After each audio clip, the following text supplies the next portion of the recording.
On behalf of the City of Williams Lake, it's my pleasure to welcome you home. I can't emphasize this enough. Before you decide to return, you are encouraged to consider that wildfire activities continue in the area. Air quality remains poor, and the area still will remain under alert. And remember, you should still be prepared to leave on very short notice. That is the mayor of Williams Lake in the BC interior welcoming residents home after wildfires forced almost everyone in the community to flee nearly 2 weeks ago. The evacuation order was lifted today, but with so much fire activity in the area, an alert remains in place. Now, Tina Lovegreen is in Williams Lake, BC. Tina, there's got to be a lot of relief as people come home tonight.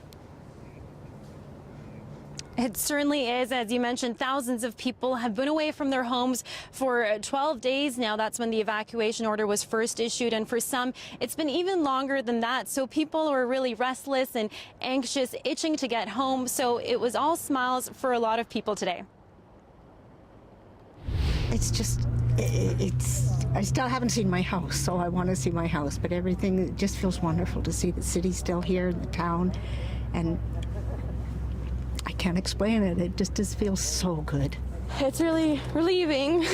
It's nice to be back. Well, I just got back from Barrier and 100 Mile House, and coming home was very emotional. Coming home never felt so good in my life. It was hard to put into words. Lots of emotion there, but of course, it's not happy news for all. Officials here describe the damage as catastrophic. And earlier today, we drove up Soda Creek Road and we saw the devastation firsthand. We saw homes damaged, burnt to the ground, trees charred. And so that's what a lot of people will be coming home to. And as you saw, a lot of people are driving up, but of course, hundreds left on buses, and they will be able to catch a bus back home. All they need to do is go to Prince George or Kamloops, the emergency services there, and ask for a ride, and arrangements will be made within the next 48 hours. And for those coming back up, they've been reminded to pack enough supplies for at least 7 days, especially food and medication, because while the hospital and some grocery stores and restaurants are open, not all those resources that people are typically used to relying on are up and running. And for those with respiratory issues, they've been reminded to think twice before coming up here, because the air quality is still poor. So while it has been a welcome back, officials reminding people that when they do come back, they're on high alert and they need to be ready to leave within half an hour.